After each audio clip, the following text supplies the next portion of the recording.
KP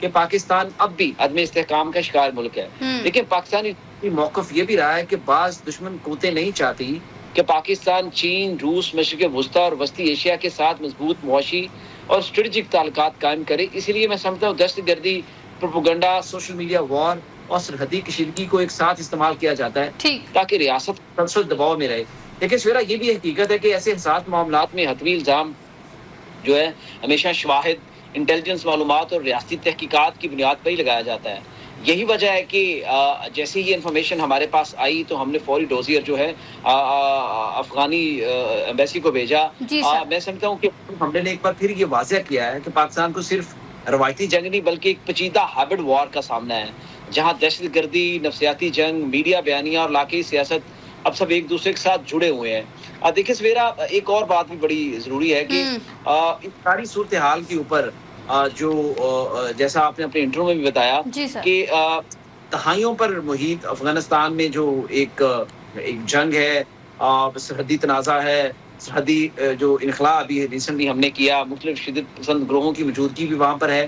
تو یہ ساری چیزیں مل کر جو افغانستان کے اندر سے وہ بھارت اپنی پراکسیز کے ذریعے اس کو مانیٹر کرتا ہے اور پاکستان کو عدم استحکام کا شکار بنا رہا ہے. تو میں سمجھتا ہوں کہ یہ وقت آ گیا پاکستان نے آپریشن غزب الحق کے ذریعے افغانستان کو یہ پیغام دیا ہے. لیکن میں سمجھتا ہوں کہ پھر بھی کہیں نہ کہیں پہ ہمارے کچھ جو اسلامی بھائی تھے اسلامی کنٹری سے، انہوں نے، آپ کو یاد ہوگا، عید کے اوپر کہا تھا کہ آپ کچھ عرصے کی جنگ بندی کریں، اور ہم نے ان کی بات مانی. تو پاکستان کو انہی ممالک کو یہ بتانا چاہیے کہ آپ کے کہنے کے اوپر ہم نے یہ حملہ کیا. دوسری بات آپ نے بلوچستان میں بھی کی ہے. میں سمجھتا ہوں کہ شارٹلی انتہائی تشویشناک یہ پیش رفت میں اسے سمجھتا ہوں.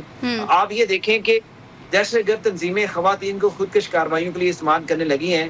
تو میں سمجھتا ہوں بات کا اشارہ ہے کہ دہشت گردی کا نیٹ ورک نہ صرف زیادہ پیچیدہ بلکہ زیادہ خطرناک مرحلے میں بھی داخل ہو چکا ہے. کیونکہ دہشت گرد تنظیمیں جب خواتین کا استعمال شروع کر دیں تو اس کا مطلب ہے کہ ان کی جو مین جو بیک بون ہے وہ ٹوٹ چکی ہے، اور اب خواتین کا استعمال شروع کرتے ہیں. اس کا مقصد سیکیورٹی حصار کو توڑنا نہیں ہوتا، ٹیکنیکلی آپ اس کو سمجھیں کہ نفسیاتی دباؤ بڑھانا بھی ہوتا ہے، کیونکہ خواتین عوامی طور پر ان پر شک کم کیا جاتا ہے. یہی وجہ ہے کہ ایسے واقعات سیکیورٹی اداروں کے لیے میں سمجھتا ہوں کہ ایک نئے چیلنج کے طور پر دیکھے جا رہے ہیں، اور سیکیورٹی ادارے اس سے نبٹنے کے لیے نبرد آزما ہیں. اور دہشت گرد تنظیمیں جو ہیں خوارج ہندوستان جتنی بھی کوشش کر لیں، اب پاکستان چونکہ ٹیک آف کر رہا ہے، میں سمجھتا ہوں یہ آپریشن اب کافی نہیں ہے، بلکہ انٹیلیجنس، بارڈر کنٹرول، ڈیجیٹل نگرانی، مقامی آبادی کا اعتماد، جو کبھی کبھی فرحان صاحب کہتے ہیں فتنات المقامیہ، ان کے ساتھ بھی نپٹنا وقت کی اہم ضرورت ہے. شدت پسند بیانیے کے خلاف میں سمجھتا ہوں کہ فکری جنگ جو ہے وہ ایکولی اب اہم ہو چکی ہے، کیونکہ دہشت گردی کا جو اصل ہدف ہے وہ صرف جانی نقصان نہیں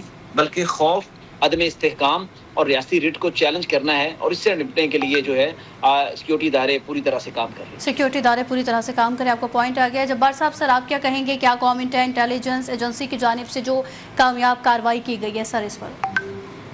سویرا دیکھیں، یہ جو پاکستان نے مارکہ حق میں کامیابی جب حاصل کی تھی تو اس کے بعد سے تمام دن کے کوارٹرز میں یہ ریئلائزیشن بہرحال موجود ہے کہ ہندوستان اب پاکستان کے ساتھ براہ راست کائنیٹک وار نہیں کر سکتا، اور کیونکہ اس میں نہ ہمت ہے اور نہ اس نے ایک مرتبہ کر کے دیکھ لیا آپریشن سندور. یہ جو آپریشن سندور جاری ہے کا جو منترا ہے، یہ یہی آپریشن ہے جو وہ اپنی پراکسی وار جو ہے وہ لڑ رہا ہے. فتنۃ الہندوستان کی جو بلوچستان کے اندر سے وہ لڑائی جاری ہے ان کی، اور فتنۃ الخوارج کے ذریعے جو افغانستان کے ذریعے خیبر پختونخوا میں جو دہشت گردی ہے. یہ واقعہ جو خیبر پختونخوا میں جو کیا گیا، یہ ایک ایسے وقت میں کیا گیا جب ہم مارکہ حق کی جو ہے وہ پہلی سالگرہ جو اب ہم اس کو منا رہے تھے. یہ ایک پیغام بھی ہے ہمارے لیے بھی کہ ہماری جنگ جو ہے یہ ختم نہیں ہوئی.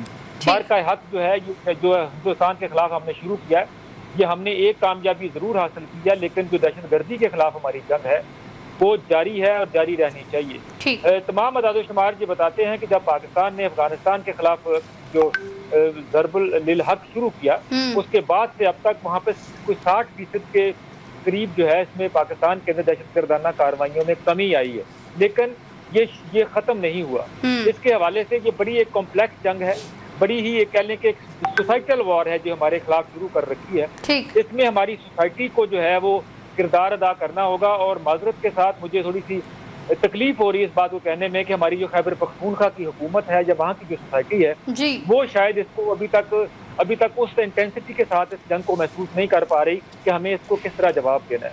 یہ خیبر پختونخوا کی جو اسٹیٹ ہے، جو صوبہ ہے، یہ فرنٹ لائن اسٹیٹ ہے، تو اس کو جو کردار ہے وہ بھی فرنٹ لائن اسٹیٹ والا ہونا چاہیے، جو کہ نہیں ہو رہا.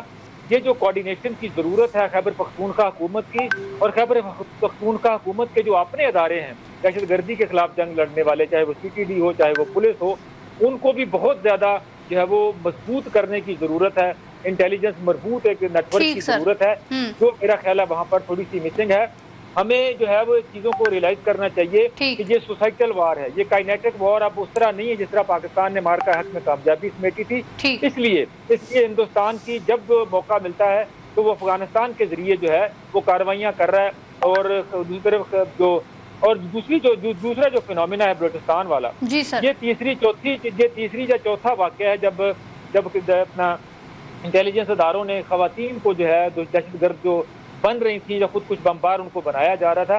اس میں ایک چیز کی طرف یہ آپ کو یاد رکھنا چاہیے کہ پاکستان کے وہ لوگ جو سافٹ کارنر رکھتے تھے انٹیلیجنسیا میں سے، میڈیا میں سے، جو بلوچستان یکجہتی کونسل کی خواتین جب پاکستان کے اداروں نے گرفتار کی تھی تو بہت سارا شور مچ رہا تھا جی تو وہ خواتین ہیں. جی سر، یہ وہ اصل سافٹ پاور ہے جو بلوچستان BLA جو ہے استعمال کر رہا ہے ہماری سوسائٹی کو ریک کرنے کے لیے. یہ جو بلوچستان یکجہتی جو کمیٹی ہے اس کا جو کام کرنے کا طریقہ یہ ہے کہ وہ اپنی سوسائٹی کے اندر، رشتہ داروں کے اندر سے بچوں کو، خواتین کو جو ہے وہ ریکروٹ کر کے ہارڈ پاور کے لیے استعمال کر رہے ہیں، اپنی دہشت گردی کے لیے استعمال کر رہے ہیں. اس میں بہت حد تک کمی آئی ہے کیونکہ بہت زیادہ ایکسپوز کر کے ریاست نے، ہمارے قانون نافذ کرنے والے اداروں نے بہت زیادہ ان کے اوپر کام کیا ہے. لیکن اور یہ کامیابی بھی ہے کہ اب جو کم از کم جو ہے جو دہشت گرد ہیں، جو خواتین ہیں، ان کو گرفتار کر لیا جاتا ہے اور اس کے بعد وہ پھر جو ڈی بریف بھی کرتی ہیں، وہ بتاتی ہیں. اس میں بھی دیکھیں کہ ان کے کزن نے، یہ جو کزن یا فیملی کے اندر سے کوئی ایک مرد جو ہے وہ BLA کے ساتھ جو ہے وہ وابستہ ہوتا ہے، وہاں سے جو ہے ان کے لیے وہ ریکروٹ کرتے ہیں، اس کو ٹرین کرتے ہیں اور پھر وہ آ کے اپنی فیملیز کے اندر سے خواتین کو، بچیوں کو جو ہے ورگلا کے، نشے پہ لگا کے، ایون رپورٹ ہیں کہ وہ وہاں سے لے کے اس کام کے لیے راضی کرتے ہیں. یہ سوسائٹل وار ہے، یہ ہماری سوسائٹی کے خلاف ایک جنگ ہے. ہم نے اس میں جو ہے وہ ہار نہیں ماننی. پیغام یہ ہونا چاہیے کہ اس میں اب کلیئرٹی آنی چاہیے. ہمارے ہاں جو ہمدردی ہے، جو دہشت گردوں کے خلاف جو ہمدردانہ رویہ ہے، جب تک ہم پوری سوسائٹی اس کو ختم نہیں کریں گے اس وقت تک یہ جنگ جو ہے ہم جیت نہیں سکتے. اس وقت تک یہ جنگ ہم جیت نہیں سکتے. جبار صاحب، آپ کا پوائنٹ آ گیا. فیصل حکیم صاحب، سر انٹیلیجنس ایجنسی کی کارروائی کے حوالے سے کیا کہیں گے؟ اور جیسے ابھی جبار صاحب نے ایک بات کی کہ دشمن یعنی بھارت کے حوالے سے بات کر رہے ہیں کہ دشمن اب دوبارہ نہیں لڑ سکتا پاکستان کے ساتھ. بالکل سر، ایسے ہی بنیاد المرصوص کے بعد جو شکست دی ہے، لیکن سر آپ سمجھتے ہیں کوئی ایسی حرکت کی جا سکتی ہے، کوشش کی جا سکتی ہے بھارت کی طرف سے؟ آپ کو لگتا ہے سر؟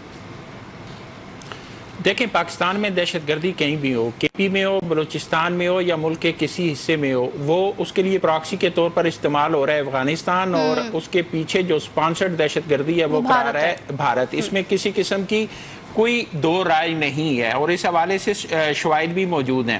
اگر آپ KP کی بات کرتے ہیں یا پاکستان کی بات کرتے ہیں تو گزشتہ 2 سالوں کے دوران جتنی بھی دہشت گردی مجموعی طور پر پاکستان میں ہوئی ہے اس میں تقریباً 70% جو ہے وہ بالواسطہ یا بلا واسطہ اس دہشت گردی میں تانے بانے بھی افغانستان سے ملتے تھے اور افغان شہری بھی شریک تھے. یہ سب سے بڑا ثبوت ہے کہ افغان جو سرزمین ہے وہ پاکستان کے خلاف اور افغان جو دہشت گرد ہیں وہ پاکستان میں دہشت گردی کی کارروائیاں کر رہے ہیں. پھر دوسرا ثبوت کیا ہے؟ دوسرا ثبوت ہے اقوام متحدہ کی رپورٹ، جس میں یہ کہا جاتا ہے کہ وہاں پر دہشت گردی کے مراکز بھی ہیں، وہاں پر تربیت گاہیں بھی ہیں، BLA کے بھی وہاں سے 3000 سے زائد جنگجو موجود ہیں، TTP کے بھی ہیں اور دیگر جو دہشت گرد تنظیمیں ہیں ان کے بھی ہیں. یہ دوسرا ثبوت ہے کہ افغان سرزمین جو ہے وہ پاکستان کے خلاف استعمال ہو رہی ہے اور وہ دہشت گردوں کی پناہیں ہیں. بھارت کے حوالے سے اگر آپ دیکھیں تو آپ کو ماضی میں چلے جائیں تو BLA کے جتنے بھی رہنما تھے یا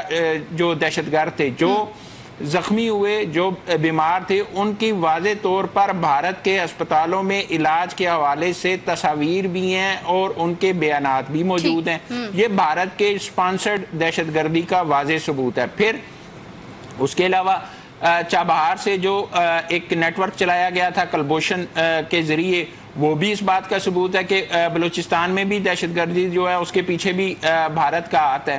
اب ذرا آ جائیں خواتین کو استعمال کرنے کے حوالے سے اور انٹیلیجنس ایجنسیوں کا کردار جو ہے۔ بالکل انٹیلیجنس ایجنسیاں جو ہیں وہ متحرک ہیں اور انہوں نے بہت سارے دہشت گردی کے نیٹ ورک توڑے ہیں، اس میں بھی کسی کو شک نہیں ہے، جس میں سب سے بڑا کلبھوشن کا نیٹ ورک تھا جس کو توڑا گیا اور کلبھوشن کو گرفتار کیا گیا۔ لیکن یہ جو خواتین کا استعمال ہے یہ اس مسئلے کو اس لیے پیچیدہ بنا رہا ہے کہ اگر آپ پختون روایات دیکھیں، کے پی کی روایات دیکھیں، آپ بلوچستان کی بلوچ روایات دیکھیں تو وہاں پر خواتین کو عزت و احترام دیا جاتا ہے۔ باقی بھی صوبے ایسی ہیں، لیکن یہاں پر جب خواتین ہوتی ہیں تو اس پر قتل بھی معاف کر دیے جاتے ہیں۔ وہاں پر اس طرح خواتین کو کسی طرح بھی جو دہشت گردی ہے یا بدلے کے طور پر استعمال کرنے سے گریز کیا جاتا ہے۔ تو یہ ساری چیزیں جو ہیں یہ اس بات کا ثبوت ہیں کہ جو خواتین کو دہشت گردی کے لیے استعمال کر رہے ہیں نہ تو وہ پختون ہیں اور نہ ہی بلوچ ہیں، نہ ان کی روایات سے ان کا کوئی تعلق ہے۔ یہ سپانسرڈ دہشت گرد ہیں، پراکسیز کے ذریعے کام کر رہے ہیں اور پاکستان کی سالمیت اور استحکام کو نقصان پہنچانا چاہتے ہیں، لیکن ان کی یہ کوشش جو ہے وہ بالکل بھی کامیاب اس لیے نہیں ہوگی کہ پاکستان کے ادارے بھی الرٹ ہیں اور وہ اس کے خلاف متحرک ہیں۔ گزشتہ روز جو army chief field marshal Syed Asim Munir نے واضح طور پر بیان کر دیا تھا کہ پاکستانیوں کا خون ارزاں نہیں ہے، پاکستان کا لہو بہایا جائے گا، کسی پاکستانی کا خون بہایا جائے گا تو اس کا بدلہ لیا جائے گا۔ یہ پاکستان کی ریاست کی واضح پالیسی سامنے آ چکی ہے۔ تو اب نہ ہمیں جو ہے وہ یہ ضرورت ہے کہ ہم بار بار کسی کی ملک سے بات کریں، نہ ہمیں یہ ضرورت ہے کہ ہم بار بار التجا کی طرف جائیں۔ ایک دفعہ اور ڈیمارش کیا جا سکے، یہ چھٹا ڈیمارش ہے 2021 سے لے کر 2026 کے دوران۔ تو اب جو صورتحال ہے وہ بڑی واضح ہے کہ جہاں سے پاکستان پر حملہ ہوگا، جہاں سے پاکستان پر سازش ہوگی، جہاں سے پاکستان کی سالمیت کو خطرہ ہوگا، وہیں پر پاکستان اپنا ہدف مقرر کرے گا، اس کو حاصل کرے گا اور بھرپور طریقے سے پھر جواب پاکستان کے استحکام میں کوئی جو ہے وہ آنچ نہیں آنے دیکھی۔ امتیاز صاحب، فیصل صاحب نے سے جو بات کی ہے اس پر آپ کا کیا موقف ہے، کیا رد عمل اور کیا کہنا چاہیں گے؟ جیسے انہوں نے کہا کہ جہاں سے بھی پاکستان پر حملہ ہوا یا کوئی سازش ہوئی یا کچھ بھی ہوا تو پاکستان فوری طور پر اور بھرپور طریقے سے جواب دے گا۔ سر بسم اللہ الرحمن الرحیم، ہر دم درود و سلام محمد آل محمد صلی اللہ علیہ وسلم پر۔ دیکھیں، یہ ہم سب جو پارٹیسپینٹ بیٹھے ہیں، اعظم بھائی، جبار صاحب، ہمارے فیصل صاحب، ہم خود بار بار اس پروگرام میں یہی بات کر چکے ہیں کہ خاص طور پر بنیاد مرصوص مارکہ عہد کے بعد اب پراکسی کرنی ہے ہندوستان میں، اور پراکسی کرے گا، اور اس میں خدا نخواستہ اضافہ بھی ہو سکتا ہے۔ جیسے چودھری صاحب فرما رہے تھے ابھی کہ عوام کی ہماری زیادہ اب ڈیوٹی ہے، ذمہ داری عوام کی زیادہ ہے، کیونکہ ہمارے درمیان گھس کر یہ چھپ جاتے ہیں اور ہمارا ہی جو سہولت کار ہوتے ہیں علاقے کے لوگ ہی ہوتے ہیں کہیں نہ کہیں، اور جو کہ مقامی آبادی کے اندر ہی شامل ہوتے ہیں۔ تو عوام کو بھی اپنا اب زیادہ کردار ادا کرنا پڑے گا۔ یہ خدا نخواستہ یہ بھی ہو سکتا ہے خیبر پختونخوا بلوچستان کے بعد کے علاوہ بھی کہیں کوئی اس طرح کا کارروائی کی جا سکے، اور یہ ماضی میں بھی ہم دیکھتے رہے ہیں کہ جب پاکستان میں کوئی اہم قومی دن آتا تھا یا کوئی اہم دن آتا تھا، جب کوئی نہ کوئی دہشت گردی کی واردات ضرور ہوتی تھی، چاہے وہ کراچی میں ہو یا خیبر پختونخوا میں، یا کراچی بھی ایک زمانے میں بہت زیادہ اس معاملے میں ایکٹیو رہا ہے، اور ابھی بھی اگر ہم دیکھیں تو دونوں خواتین اس سے پہلے جو یہی بلوچستان کے حوالے سے جن کو اداروں نے تحویل میں لیا تھا، وہ کراچی سے ہی سب کچھ ہوا تھا۔ اور کراچی یونیورسٹی کا جو واقعہ ہوا اس میں بھی ایک خاتون کی شمولیت تھی، اور ایک جو تھی ان کو گھر چھوڑ دیا تھا انہوں نے کہ بھائی انہوں نے معافی مانگی، اس کی فیملی نے بھی کہا کہ بھائی زبردستی کی گیا، جیسے اس بچی نے کہا ہے کہ انہیں کہا گیا کہ اگر تم سوسائڈ اٹیک نہیں کرو گے تو تمہارے والد کو مار دیا جائے گا۔ سب یہ ساری چیزیں ہیں، اسٹیبلش ہیں، موجود ہیں، یہ صرف اداروں کے پاس ہی نہیں ہے، میڈیا کے پاس بھی، اور یہ رپورٹ بھی ہوتا ہے۔ لیکن ہم نے ایک ایسا ماحول بنایا ہوا ہے ظلم و زیادتی کا کہ جناب یہ ظلم ہے، یہ زیادتی ہے، اور ایمانداری سے بتائیں، ہم چاروں پانچوں پارٹیسپینٹ بیٹھے ہیں، ہم ساری بات نہیں کرتے جو ہمیں کرنی ہوتی ہے۔ کہیں بھی کوئی بات کرنی ہو، چاہے وہ اسٹیبلشمنٹ کے حوالے سے ہو، چاہے عدلیہ کے حوالے سے ہو، چاہے حکومت کے حوالے سے ہو، یا کسی بھی ادارے کے حوالے سے ہو، ہم سب کھل کے بات کرتے ہیں، اس کے اوپر اپنے تحفظات کا اظہار کرتے ہیں، شکایت ہو تو شکایت بھی کرتے ہیں، لیکن ایک پیرامیٹر ہوتا ہے اس کے درمیان کرتے ہیں.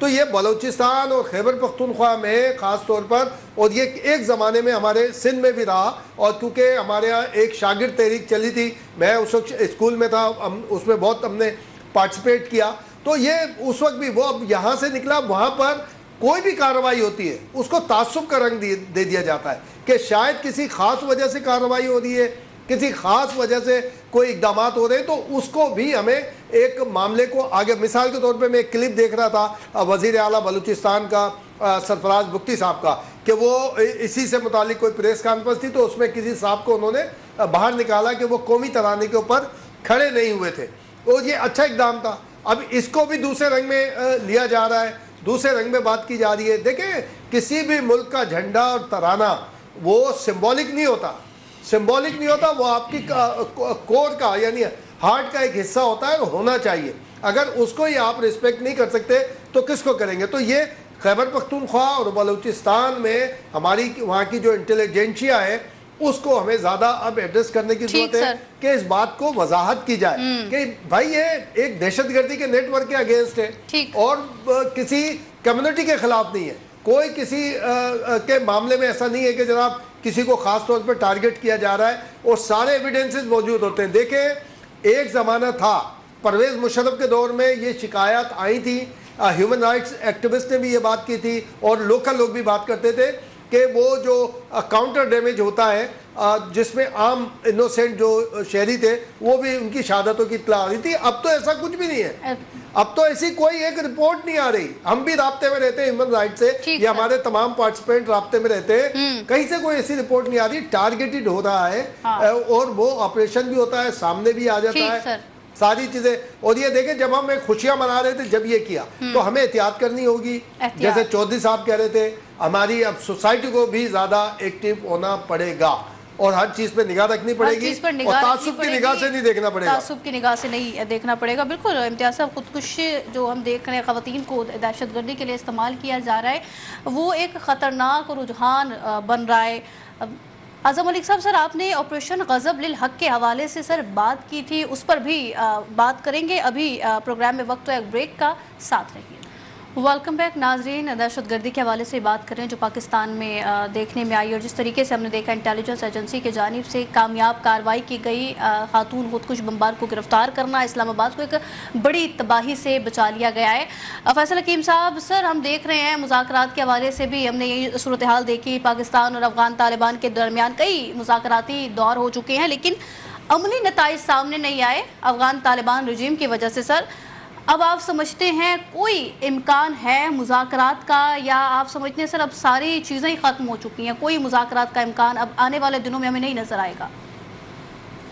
دیکھیں جو صورتحال چل رہی ہے پاکستان میں دہشت گردی کے حوالے سے 2021 سے لے کر اب تک اگر آپ دیکھیں تو کم و بیش کوئی 15 دفعہ جو ہے وہ افغان ناظم الامور کو ایسے احتجاج کیا گیا. کوئی 4 دفعہ یا 5 دفعہ جو ہے وہ پاکستان نے شواہد باقاعدہ طالبان رجیم کے سامنے رکھے. 6 دفعہ یا 5 دفعہ سے زائد جو ہے وہ ڈیمارش کیا گیا ہے. تو یہ کم و بیش کوئی 25 کے قریب جو ہے دفعہ احتجاج کیا جا چکا.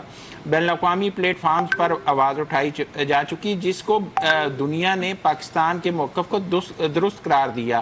اقوام متحدہ کی رپورٹس جو ہیں انہوں نے بھی یہ ثابت کیا کہ صرف پاکستان کے لیے ہی نہیں بلکہ اب افغانستان کی موجودہ صورتحال جو ہے یہ پورے خطے کے لیے سیکیورٹی رسک بن چکی ہے. اس میں دہشت گردوں کی پناہ گاہیں ہیں, تربیتی مراکز ہیں, ہر جو دنیا کے کسی کونے کی دہشت گرد تنظیم کا نام لیا جائے تو اس کا کہیں نہ کہیں سے سرا جو ہے وہ افغانستان کے ساتھ ملتا آپ کو نظر آتا ہے.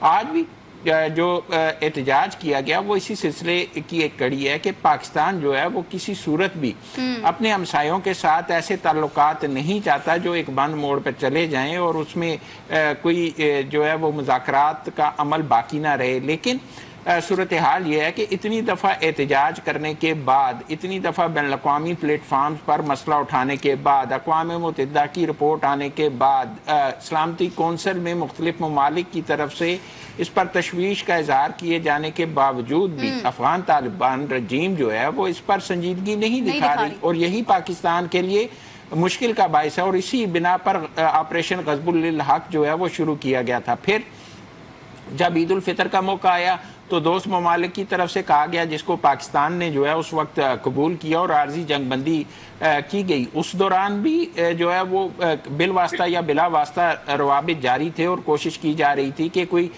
پرامن حل نکل سکے۔ پھر چین میں مذاکرات ہوئے، چین نے بھی اس بات پر زور دیا کہ پاکستان کے تحفظات کو دور کیا جانا چاہیے، سعودی عرب نے بھی اس بات پر زور دیا کہ پاکستان کے تحفظات کو دور کیا جائے۔ ترکیہ میں جو مذاکرات ہوئے اس میں ترکیہ بھی اس بات پر بالکل کہہ رہا تھا کہ پاکستان کے تحفظات دور ہونے چاہیے۔ قطر لے لیں، جس ملک میں بھی گئے وہاں سے ایک آواز ضرور آئی کہ پاکستان کے تحفظات کو دور ہونا چاہیے، اور پاکستان کے تحفظات اس لیے بھی دور ہونا ضروری ہے کہ پاکستان نے 46 سال ان افغان مہاجرین کو اپنے سینے سے لگا کے رکھا ہے۔ اگر ان 46 سال کا بدلہ جو ہے وہ اس طرح ہے کہ پاکستانیوں کا خون بہایا جائے، تو پھر تو پاکستان کے پاس کوئی ایسا چارہ نہیں ہے کہ اپنے جو شہریوں کا خون بہایا جا رہا ہے، جو سیکورٹی فورسز کو پر حملے کیے جا رہے ہیں، ان کا جواب دیا جائے۔ اور پاکستان نے مجبوری میں کیا، اور اس میں بھی دیکھیں آپریشن غزب الحق جو ہے جو شروع کیا گیا، اس میں صرف دہشت گردی کے مراکز کو نشانہ بنایا جا رہا ہے، اس میں دہشت گردوں کو نشانہ بنایا جائے یا سویلین آبادی کو کہیں بھی نشان، اس لیے کہ ہماری لڑائی دہشت گردی کے خلاف ہے، افغان عوام کے خلاف نہیں ہے۔ افغان عوام جو ہے وہ ہمارے اسی طرح بہن بھائی ہیں جس طرح ہم نے 46 سال ان کو یہاں پہ رکھا تھا۔ تو پاکستان جو ہے وہ بالکل آخری حد پر جا کر ایسا کرنے پر مجبور ہو رہا ہے، اس لیے پاکستان کی اب بھی یہ کوشش ہے کہ جو پاکستان کے تحفظات ہیں تحریری طور پر افغان طالبان رجیم جو ہے وہ ان کو دور کر دے اور بات کی یقین دہانی کرا جائے، دو معاہدے پر عمل درآمد کر دے، تو شاید اس طرح کے مسئلے نہیں ہوں گے۔ اور یہی صورتحال اس لیے ہمیں دیکھنے ہے کیونکہ پاکستان نے غزب الحق میں بھی ہم نے دیکھا تعطل کیا، اور اب D G I S P R صاحب کی جانب سے یہ بات واضح کی گئی کہ یہ تعطل عارضی ہے، اگر افغانستان سے کوئی اس طریقے کی حرکت نہیں ہوگی تو یہ ایسے ہی تعطل رہے گا۔ لیکن بہرحال صورتحال بالکل یکدم تبدیل ہوتی جا رہی ہے اور افغان طالبان رجیم جو ہے وہ باز آنے کا نام نہیں لے رہی۔ ایران امریکہ جنگ کے حوالے سے بھی بات کر لیتے ہیں۔ ہم نے دیکھا ٹروتھ سوشل پر امریکی صدر ڈونلڈ ٹرمپ کی جانب سے آئے روز ہی کوئی بیان آتا ہے اور صورتحال یکدم تبدیل ہو جاتی ہے۔ جبار صاحب، امریکی صدر ٹرمپ نے ایران پر اب الزام لگا دیا ہے کہ وہ دنیا کے ساتھ کھیل کھیل رہا ہے۔ اب کیا سمجھتے ہیں سر، یہ بیان خطے میں ایک نئی کشیدگی کا آغاز نہیں کر سکتا؟ کیونکہ ہم دیکھتے ہیں آئے روز امریکی صدر ٹرمپ ایک مختلف اور بالکل الگ ہی بیان دیتے ہوئے نظر آ رہے ہیں اور چیزیں اب ہمیں اسموتھ جاتے ہوئے نظر نہیں آ رہی۔ جبار صاحب دیکھیں، وہ ڈونلڈ ٹرمپ کے جو بیانات ہیں، ڈونلڈ ٹرمپ چاہتے ہیں کہ جلدی ہو جائے سارا معاملہ، لیکن ظاہر ہے ایران کے اوپر بھی ایران نے بھی اپنے کہہ لیں کہ جو ڈومیسٹک کنزمپشن ہے اس کو دیکھنا ہے، ایران نے بھی اپنے فائدے دیکھنے ہیں، مفاد دیکھنا ہے کہ اس کو کس میں فائدہ ہے جنگ بندی کے اندر، اور اس کے بعد جو مستقل معاہدہ ہونا ہے اس کو معاشی طور کے اوپر کیا فائدہ ہوگا، اس کے بعد کس طرح ریبلیٹیشن کیسی ہوگی، اور وہ نیوکلیر چھوڑے گا تو اس کے پاس کیا آپشنز ہیں۔ ایران نے جو ہے وہ تجاویز واپس بھیجی تھی، اور ڈونلڈ ٹرمپ کی خواہش ہے کہ بس جس طرح امریکہ یعنی کہ جو اس کی امریکہ کی خواہش ہے اس کے مطابق ہو جائے، اسی طرح ایران کی بھی خواہش ہے کہ جو وہ چاہتا ہے ویسا معاہدہ ہو جائے۔ اور آپ کو پتہ ہے جب معاہدے ہوتے ہیں تو پھر دونوں کی خواہشیں جو ہے نا وہ ہو بہو پوری نہیں ہو پاتی۔ یہ بھی یہاں پر بھی معاملہ درمیان میں آنا ہے، اور اوپر سے ڈونلڈ ٹرمپ کا بیان ضرور ہے، لیکن نیچے سے جو خبریں جو ہماری اطلاعات ہیں وہ یہ کہ امریکہ جو ہے ایران کے جو شرائط ہیں اس کے جواب میں مزید جو ہے وہ اپنی جائزہ لے کے دوبارہ اس میں موڈیفکیشن کر کے مزید جو ہے وہ ایک راؤنڈ آف یعنی کہ شرائط کا جو ہے وہ ایکسچینج ہوگا آنے والے دنوں میں، شاید آج یا کل تک ہو جائے۔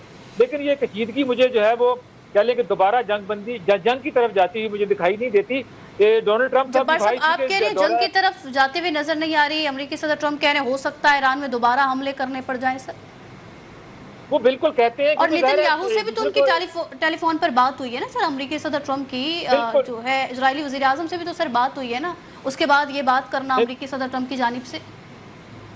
دیکھیں، ڈونلڈ ٹرمپ کی بالکل بات ہوئی ہے، نیتن یاہو کی خواہش ہے کہ یہ معاملہ جو ہے وہ دوبارہ جنگ کی طرف چلا جائے، دوبارہ سے یعنی کہ ایران جو ہے بالکل اس کو ایلیمینیٹ کر دیا جائے۔ لیکن امریکہ کو یہ احساس تو ہو چکا ہے کہ پوری طرح کسی یعنی کہ اس کے اوپر فتح پانا یا ایلیمینیٹ کرنا، یا وہاں پہ اپنی فوج کو بھیج کے جب وہاں پر جیسے افغانستان کی طرف کا ایک آپریشن کرنا، یہ تو ممکن نہیں ہے۔ یہ بات تو امریکہ نے جو ہے وہ سوچی، اور امریکہ آپ کو پتا ہے کہ ان کے وزیر خارجہ مارکو روبیو اعلان کر چکے ہیں کہ جو آپریشن ایپک فیوری تھا وہ ختم کر دیا انہوں نے، بھلے انہوں نے اپنا جب وہ کانگریس سے جو منظوری نہ لینے، لیکن جبار صاحب ان پر اعتبار بھی تو نہیں کیا جا سکتا نا، وہ کہہ رہے ہیں ختم کر دیا، ہم کیسے مانے سر؟ اعتبار کیا جا سکتا ہے امریکی صدر ٹرمپ پر؟ ہاں بالکل، ہم اس لیے مانے کہ ہم دیکھیں کہ اس وقت جو ہے وہ جنگ نہیں ہو رہی، ٹھیک۔ اور جنگ بندی جو پاکستان نے کروائی تھی اپریل کے مہینے میں، وہ ایک مہینہ ہو گیا ہے، وہ ایز اٹ از جاری ہے۔ تو بالکل، جب یہ تو جنگ ہے بندی سر۔ ہے اور نئی جنگ نہیں شروع ہو رہی، جس کا مطلب ہے ہمیں اعتبار کرنا چاہیے کہ جنگ بندی موجود ہے۔ ٹھیک۔ باقی جو بیانات ہیں وہ ایک دوسرے کو دباؤ میں لانے کے لیے، تاکہ جلدی سے جلدی جو ہے شرائط اپنی تسلیم کرا لی جائیں، جو کہ پاسبل نہیں ہے۔ اب امریکہ کو بھی کچھ پیچھے ہٹنا پڑے گا اور ایران کو بھی کچھ پیچھے ہٹنا پڑے گا۔ ٹھیک ہے جبار صاحب، آپ کا پوائنٹ آ گیا ہے۔ اعظم ملک صاحب، جو جبار صاحب کہہ رہے ہیں کہ اب دوبارہ امریکہ فوجی کارروائی کی طرف شاید نہیں جائے گا اور جنگ بندی ایسے ہی جاری رہے گی، آپ کیا سمجھتے ہیں؟ کیونکہ یہی دیکھا گیا نا کہ امریکی صدر ٹرمپ کی اسرائیلی وزیر اعظم سے بات ہوئی ہے، اس کے بعد پھر امریکی صدر کی جانب سے یہ باتیں کرنا، کوئی ان کو جو ایران کی جانب سے جو شرائط بھیجی گئی ہیں مسودہ، وہ بالکل مسترد کر دیا۔ سر، آپ کیا سمجھتے ہیں، فوجی کارروائی کی طرف امریکہ جا سکتا ہے یا سفارتی جو معاملات چل رہے ہیں، مذاکرات، یہ یوں ہی چلتے رہیں گے؟ اعظم ملک صاحب۔ دیکھیے سفیرہ، جبار صاحب نے بڑی ڈیٹیل اس کے اوپر روشنی ڈالی ہے، لیکن اگر آپ پورے مسئلے کو، اس تنازع کو، ایران امریکہ تنازع کو سطحی بیانیوں سے مطلب تھوڑا سا دور کر کے دیکھیں تو میں سمجھتا ہوں دراصل یہ ایک فیصلہ کن جنگ نہیں بلکہ ایک طویل اسٹریٹجک ڈیڈ لاک ہے، جہاں دونوں فریق اپنی اپنی حدوں کے اندر رہ کر ایک دوسرے کو روکنے کی کوشش کر رہے ہیں، مگر کسی کو مکمل غلبہ حاصل نہیں ہے۔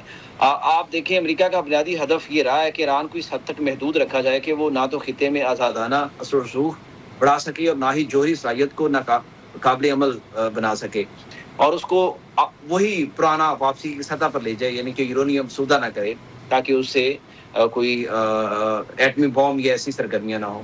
اس مقصد کے لیے اس نے پابندیاں، سفارتی دباؤ، علاقائی اتحادوں کے ذریعے ایک مسلسل پریشر جو ہے وہ آرکیٹیکچر قائم رکھا ہے، لیکن اس کے باوجود ایران جو ہے وہ نہ ٹوٹا ہے، نہ مکمل طور پر چکا ہے، اور نہ ہی اس نے اپنی پالیسیوں میں بنیادی تبدیلی لے کے آیا ہے۔ دوسری طرف اگر آپ دیکھیں تو ایران نے اپنی پوری حکمت عملی کو اگر سمجھیں تو وہ سروائیول ود ریزسٹنس پر قائم رکھی ہے۔ وہ براہ راست ٹکراؤ سے بچتے ہوئے غیر ریاستی اتحادیوں، علاقائی نیٹ ورکس، اسٹریٹجک پیشنس کے ذریعے اپنا اثر برقرار رکھے ہوئے ہے، اور ایران کی یہ کوشش رہی ہے کہ وہ ہر دباؤ کو مکمل شکست میں بدلنے کے بجائے اس وقت میں تبدیل کرے، یعنی وقت خرید کر اپنی پوزیشن کو مضبوط کرے۔ یہی وہ نقطہ ہے جہاں دونوں فریق ایک دوسرے کو مکمل جو ہے وہ شکست نہیں دے سکے۔ امریکہ کے پاس طاقت ضرور ہے مگر وہ اس طاقت کو مکمل نتائج میں تبدیل نہیں کر پا رہا، جبکہ ایران کے پاس مزاحمت کی صلاحیت ہے مگر وہ اسے معاشی استحکام یا عالمی قبولیت میں مکمل طور پر نہیں بدل سکا۔ تو پھر اگر گہرائی میں اس ایشو کو دیکھیں تو اس وقت خطے میں طاقت کا توازن جو ہے وہ کسی ایک طرف نہیں جھکا بلکہ ایک نازک توازن، یعنی کہ فرجائل ایکولیبریم پر کھڑا ہے۔ ہر فریق دوسروں کو محدود تو کر سکتا ہے مگر ختم نہیں کر سکتا۔ یہی وجہ ہے کہ مذاکرات کبھی آگے بڑھتے ہیں اور کبھی تعطل کا شکار ہو جاتے ہیں، اور یہ کوئی کلاسیکی جنگ نہیں، مطلب آپ یہاں پہ کسی کو فاتح اور مفتوح نہیں کہہ سکتے کہ ایک جنگ جیت گیا دوسرا ہار گیا، بلکہ مینج کنفرنٹیشن ہے جس میں دونوں فریق ایک دوسرے کے ساتھ رہنے پر مجبور ہیں، چاہے وہ اس تعلق کو تسلیم کریں یا نہ۔ تو پورے منظر نامے میں سب سے جو آخری بات جو آپ نے کہا کہ طرف جا سکتا ہے کہ نہیں، اصل میں خطے کی جو سیاست ہے وہ تبدیل ہوئی، یہ ایران اور امریکہ تک محدود نہیں رہی نا، اصل میں روس، چین، خلیجی ریاستیں، عالمی توانائی منڈی بھی کا حصہ بن چکی ہے۔ تو میں سمجھتا ہوں اس کثیر جہتی دباؤ جو ہے وہ اس بحران کو مزید پیچیدہ اور طویل بنا رہا ہے، اس لیے میں سمجھتا ہوں کہ آنے والے دنوں میں امریکہ جو ہے وہ جنگ کی طرف جائے گا۔ ہاں، اب محدود پیمانے پر اسٹریٹجک جو سرجیکل سٹرائکس ہیں ان کی طرف تو اشارہ مل رہا ہے کہ شاید وہ ہو جائیں، لیکن طویل جنگ جو ہے اس وقت کسی بھی پارٹنر کے لیے شاید وہ مکمل طور پر دکھائی نہیں دے رہی۔ اچھا، طویل جنگ نہیں دکھائی دے رہی دونوں فریقین میں سے کسی کے لیے بھی۔ ٹھیک ہے اعظم علی صاحب، آپ کا پوائنٹ آ گیا۔ فیصل حکیم صاحب، سر جو بات کی جا رہی ہے، جو بیانات دیے جا رہے ہیں دونوں جانب سے، امریکہ کی جانب سے بھی، ایران کی جانب سے بھی، تو ہم انہیں صرف بیانات کی حد تک ہی سمجھیں؟ دیکھیں اس وقت جو بیانات آ رہے ہیں نا وہ ایک دوسرے کو دباؤ میں لانے کے لیے آ رہے ہیں، لیکن جنگ کی طرف کوئی صورتحال بنتی نظر نہیں جا رہی۔ اس کی وجہ بتا دیتا ہوں آپ کو۔ سب سے پہلے یہ دیکھیں کہ اس وقت جو مذاکرات کا سلسلہ ہے دونوں طرف سے ایک ہی بات بار بار دہرائی جا رہی ہے، اور آج بھی ایرانی وزارت خارجہ نے بڑا واضح طور پر کہا ہے کہ صرف پاکستان ہے. دوسرے ممالک بھی اپنی اپنی کوشش کر رہے ہیں, لیکن ثالثی کا کردار صرف پاکستان کا ہے. دونوں طرف سے جو پیغامات آ رہے ہیں, جو شرائط آ رہی ہیں, پاکستان وہ ایک دوسرے کو بھجوا رہا ہے. گزشتہ روز بھی وزیر اعظم نے تقریر کے دوران کہا تھا کہ ایران کی طرف سے جو مطالبات تھے وہ ساری ایک جو چیزیں تھی پاکستان کے پاس آئیں, اور فیلڈ مارشل نے جو ہے وہ آگے امریکہ کو بھجوا دی. اب دوسری چیز کہ آگے صرف پاکستان تھا, لیکن اب اس میں مشرق وسطیٰ کے ممالک بھی پاکستان کے ساتھ مل گئے ہیں. پہلے پاکستان جو ہے وہ مشرق وسطیٰ کے ممالک کو روک رہا تھا کہ وہ اس جنگ میں براہ راست حصے دار نہ بنے, جس میں پاکستان کو کامیابی ہوئی اور گریٹر اسرائیل کا ایک خواب جو ہے وہ چکنا چور ہوا. اس میں اب دیکھیں کہ فریڈم پروجیکٹ جو ہے وہ اعلان کیا تھا ڈونلڈ ٹرمپ نے, اس میں ایک پاکستان نے اپیل کی, دوسری اپیل جو کی گئی تھی وہ سعودی عرب کی طرف سے جو ولی عہد ہیں شہزادہ محمد بن سلیمان انہوں نے کی تھی, اور اس پہ فریڈم پروجیکٹ جو وہ روک دیا, مؤخر کر دیا گیا. اس کے بعد قطر کے جو وزیر اعظم ہیں ان کا گزشتہ 48 سے 72 گھنٹوں کے دوران 2 دفعہ پاکستان میں رابطہ ہوا ہے. اب اس سے پہلے کیا ہوا ہے, اس میں ایک دفعہ رابطہ ہوا تو وزیر اعظم کا جو ایک جملہ تھا وہ اس پر غور کریں کہ قطر کے وزیر اعظم کا پاکستان کے دورے کا شدت سے انتظار کیا جا رہا ہے.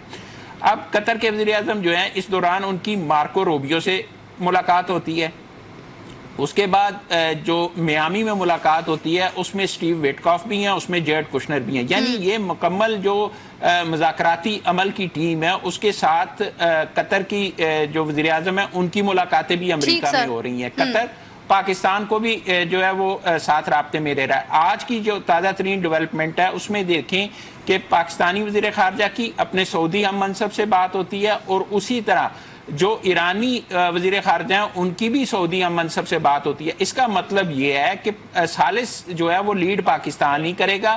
مشرق وسطیٰ کے ممالک اور ایران کے درمیان جو ہے وہ قربتیں مسلسل بڑھ رہی ہیں, اور اس کا بھی ڈائریکٹلی یا انڈائریکٹلی کسی طرح بھی آپ دیکھیں تو دباؤ جو ہے وہ مسلسل امریکہ کے اوپر بڑھ رہا ہے, کیونکہ مشرق وسطیٰ میں اثر و رسوخ جو ہے وہ کسی نہ کسی طریقے سے ایران کا آپ کو نظر آنا شروع ہو گیا, اور پاکستان کا اثر و رسوخ تو ظاہر ہے پہلے. تو اس صورتحال میں امریکہ جو ہے وہ جنگ سے کی طرف نہیں جائے گا, اور یقینی طور پر ایران بھی اس وقت یہ نہیں چاہتا کہ صورتحال جنگ کی طرف جائے. مذاکرات میں پیش رفت کا سلسلہ جاری ہے, نہ امریکہ جنگ کی طرف جائے گا اور نہ ہی اس صورتحال میں ایران جنگ کی طرف جائے گا. فیصل حکیم صاحب سر, جی بالکل پیش رفت جو ہے وہ مذاکرات جاری ہے, مذاکرات میں پیش رفت جاری ہے, اور اس کا نتیجہ بھی جلد آپ کو مل جائے گا. اور اس میں یقینی طور پر جو جنگ بندی ہے اس کو غیر معینہ مدت تک کے لیے, ظاہر غیر معینہ مدت تک کے لیے تو اب بھی جاری ہے, لیکن اس میں کچھ چیزیں جو ہیں وہ مزید ایڈ کی جا سکتی ہیں. جنگ کی طرف صورتحال جاتی نظر نہیں آتی.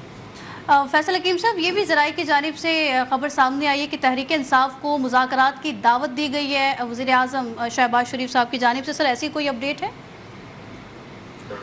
دیکھیں جو حکومت اور اپوزیشن کے مذاکرات کے حوالے سے بات تھی, جو میری اطلاعات ہیں اس کے مطابق جو عید الفطر کے آس پاس آخری رابطہ ہوا تھا, اور اس میں جو ہے وہ دعوت دی گئی تھی. اس کے بعد کوئی باضابطہ رابطہ نہیں ہوا, نہ اس حوالے سے پیش رفت ہوئی ہے. محمود خان اچکزئی کے ساتھ وزیر اعظم کی ملاقات ایک ڈیو بتائی جاتی ہے, لیکن اس کے حوالے سے بھی ابھی کنفرمیشن نہیں ہے کہ کب اور کہاں ہونی ہے. ٹھیک ہے, کوئی کنفرمیشن نہیں ہے کب اور کہاں. آپ کو پوائنٹ آ گیا ہے. امتیاز صاحب, سر پاکستان میں مہنگائی کے حوالے سے بات کر لیتے ہیں. اب یہی صورتحال ہے ہمارے سامنے, 200 روپے کا تو صرف عوام ٹیکس دے رہے ہیں, اور اس کے بعد اگر باقی ممالک کی صورتحال دیکھ رہے ہیں تو بالکل مختلف نظر آ رہی ہے. اتنا فرق نہیں آیا باقی ممالک میں, اور پیٹرول پر سے 200 روپے کا ٹیکس دیا جا رہا ہے عوام کی جانب سے. سر 15 روپے ڈیزل میں بڑھے ابھی ریسنٹلی دنوں میں, اس کے بعد 14 روپے جو ہے وہ پیٹرول میں بڑھا دیے گئے ہیں. کیا سمجھتی ہیں اگر مزید کشیدگی بڑھتی ہے ایران امریکہ کے حوالے سے, کیونکہ اگر بیانات کو بھی دیکھیں اور صورتحال کو بھی اگر سر دیکھیں تو تھوڑی سی تو کشیدہ ہوئے ہیں معاملات, یہ تو ماننا پڑے گا. بہرحال کیا سمجھتی ہیں کشیدگی مزید بڑھتی ہے, صورتحال گمبھیر ہوتی ہے تو پھر پاکستان کی معیشت پر کیا اثر پڑے گا اس کا؟ دیکھیں, لیوی کے بڑھانے کا مطلب ہے حکومت کا جگہ ٹیکس. اگر پیٹرول کی قیمت بڑھتی ہے تو سمجھ آتا ہے کہ عالمی منڈی کے اندر جو قیمت بڑھی ہوئی ہے تو اس مطابقت سے تو پہلے اضافہ ہو گیا تھا. اب یہ جو شبر زیدی صاحب ہیں یہ FBR کے چیئرمین رہے عمران خان کے دور میں, اور ظاہر پھر ریزائن کر کے آ گئے. ان کا جو فارمولہ ہے میں سمجھتا ہوں یہ میاں شہباز شریف صاحب کو اور ہمارے فیلڈ مارشل کو آزمانا چاہیے, کیونکہ اس وقت بہت طاقت میں ہے. کوئی ایسا پرابلم بھی نہیں ہے, کوئی یہ بھی نہیں ہے کہ کوئی حکومت کے خلاف سازشوں میں اتر آئے گا کہ FBR کے جو 5000 افسران ہیں ان سے کہیں السلام علیکم آپ مزے سے تنخواہ لیں, گھر پہ بیٹھ کر کام کریں تو سارا کام اب ہو جائے گا. یہ FBR کبھی اس نے ٹارگٹ پورا نہیں کیا, کبھی ٹارگٹ, صرف گاڑیاں ضرور نئی دے دی گئی ہیں اپنے افسران کو اور ٹارگٹ پورا کرنے کو تیار نہیں ہے, لیکن جو دے رہے ہوتے ہیں ان سے مزید نچوڑے. اس وقت اگر آپ دیکھیں پاکستان کو غریب مڈل کلاس اور لوئر مڈل کلاس چلا رہا ہے, اور پیٹرول اور فیول کے ذریعے چل رہے ہیں, یا یہ جو مختلف ٹیکسز انہوں نے لگائے ہوئے. مثال کے طور پہ میں بتاؤں کہ مجھے میرے بھائی نے کہا جب یہ کرونا کے بعد کہ ایک مفتہ اسماعیل نے ایک فارمولا پیش کیا تھا جب وزیر خزانہ تھے وہ PDM گورنمنٹ میں, کہ جو دکانیں ہیں ان کے اوپر منیمم 800 سے 1000 روپے اور 4000 تک کا ٹیکس لگایا جائے. اس وقت سب نے چیخا تھا, لیکن اس حکومت کے دور میں گزشتہ 2 سال سے وہ کلیکٹ کیا جا رہا ہے. یعنی ایک چھوٹی شاپ ہے اس کو منیمم 1000 روپیز یہ الیکٹرک کے تھرو لیے جا رہے ہیں. کم از کم منیمم 1 کروڑ اگر دکان ہے تو 1000 کروڑ تو مانا حکومت لے رہی ہے. وہ کہاں جا رہا ہے پیسہ, اور جو ملکی قرضہ ہے وہ بڑھتا جا رہا ہے حکومت کے اوپر. یہ میں شاید ہم میں سے کسی نے بات کی تھی کافی دن پہ, اس حکومت کو اس کے اقدامات لے کے گریں گے جیسے عمران خان کی حکومت کے اقدامات لے کے گرے تھے. وہ ہر چیز مضبوطی کی جا رہی ہے. جو FBR ہے FBR سے کہیں کہ جناب, میں طارق روڈ پہ, ہمارا دفتر ہے طارق روڈ کے قریب, میرے اپنے 2-3 دوست ہیں یہاں پر, جب میں ان سے ملنے جاتا ہوں کوئی بھی نہیں. ایک میرا دوست ہے جو کہ خود ملازم ہے اسی ڈپارٹمنٹ کا, ایک دن مجھے کھانا بولا چلے آئے ہائی وے پر کھانا کھاتے ہیں. ٹھیک ہے سر. ہائی وے پر کم سے کم 300-350 ریسٹورنٹ ہے. وہاں کتنا FBR وہاں سے اٹھاتی ہے. FBR کا جو کلرک وہاں پر ریسیو یعنی کلیکشن یا گلہ کہتے ہیں جو عرف عام میں کاروباری گلے پہ جو بیٹھا ہوا ہے, وہ اس کی آمدنی بڑھ گئی ہے. ملک کی کوئی آمدنی نہیں بڑھی. بڑی گاڑی لاہور میں چلے جائیں آپ, اتنے بڑے یہ کباب جی کا آپ دیکھیں کتنا بڑا, وہ سوری یہ اس میں کر کے کتنا بڑا اس کا وہ بنا ہوا ہے. وہاں سے کتنے پیسے آ رہے ہیں؟ نہیں آ رہے. تو FBR کو ایکٹیو کرنا پڑے گا. لیوی میں اضافے کا مطلب ہے کہ آپ ایک عام آدمی سے, یہ جو اشرافیہ ہے یہ شاید ڈیلی 10 لاکھ لیٹر استعمال کرتی ہوگی, اور آپ طاقت دیکھیں اشرافیہ کی کہ جو ہائی آکٹین فیول تھا ہم سب نے تعریف کی کہ یار اس کی قیمت بڑھا دی گئی ہے, یہ بہت اچھا کیا کہ جس نے اب اس کی قیمت نیچے کر لی ہے. یعنی اشرافیہ اپنے اوپر کسی قسم کا بوجھ برداشت کرنے کو تیار نہیں ہے, نہ بیوروکریسی. اب اگر یہ 10 لاکھ کرتے ہیں تو کم از کم 1 کروڑ لیٹر تو جو ایک عام آدمی ہے, کامن مین ہے, وہ استعمال کر رہا ہے بیچارہ. وہ جو ڈیلیوری بوائے ہے جو مختلف اپنے کام کر رہے ہیں, سیلز میں نہیں کر رہے ہیں, اس کے اوپر میں ہوں, آپ بائک پہ جا رہے ہیں, ہم لوگ اس سے زیادہ استعمال کر رہے ہیں. تو حکومت کو چاہیے کہ جب ہر چیز اچھی ہو گئی ہے, معاشی طور پر ہم ٹیک آف بھی کر رہے ہیں, تو ان چیزوں تو بچ جائے نا کم از کم. اچھا ایک چیز اور بھی آتی ہے کہ جناب اگر پیٹرول یہاں سستا ہوگا تو اسمگل ہونے لگے گا, جیسے ڈیزل کسی زمانے میں ایک دم بڑھا دیا تھا قیمت. تو بھائی ہمارے اطراف میں کس پڑوسی ملک میں کیا کہتے ہیں اسمگل ہوگا؟ ہندوستان میں کیا ہم سے زیادہ مہنگا ہے؟ کیا چائنا ہم سے لے کے جائے گا؟ چائنا اسمگلنگ ہونے لگے گی. ایران میں آلریڈی ویسی سستا ہے. تو یہ ہمیں لیوی جو بڑھانے کا مطلب یہی ہوتا ہے بھائی اس کا کوئی راستہ نکالیں, FBR کو بٹھائیں, اور یہ جو پاکستان کے انویسٹرز کی بلیک میلنگیں نکلیں کہ جناب یہ ٹیکس ہو گیا, اور یہ خود FBR والے راستہ دکھاتے ہیں کہ جناب یہ آپ احتجاج کی راستہ دو, ہم احتجاج کریں گے. تو یہ حکومت کو اپنی آمدنی بڑھانی پڑے گی. کیا جا سکے. امتیاز صاحب آپ کو پوائنٹ آ گیا, اور یہی صورتحال دیکھنے میں آتی ہے جس طریقے سے عالمی مارکیٹ کی بات کر کے قیمتیں بڑھائی جاتی ہیں, لیکن جب کمی کی بات آتی ہے اور عالمی مارکیٹ میں قیمتیں کم ہوتی ہیں تو اس طریقے سے نہ تو فوری ریلیف ملتا ہے اور نہ ہی اس طریقے سے کمی کی جاتی ہے. ساتھ ہی وزیر اعظم ایوان صدر گئے ہیں اور وزیر اعظم شہباز شریف کی صدر مملکت کے ساتھ ملاقات ہوئی ہے, بات چیت ہوئی, اور یہی صدر مملکت کی جانب سے کہا گیا ہے کہ اشیاء ضروریہ کو سستا کیا جائے تاکہ عوام کی جو بھی مشکلات ہیں انہیں کم کیا جا سکے. ہمارے مہمان, معزز مہمان 3 چاروں ہمارے ساتھ موجود تھے. آپ چاروں کے وقت کا شکریہ. پروگرام سے دیجیے سویرا بھٹی کو اجازت. اللہ حافظ.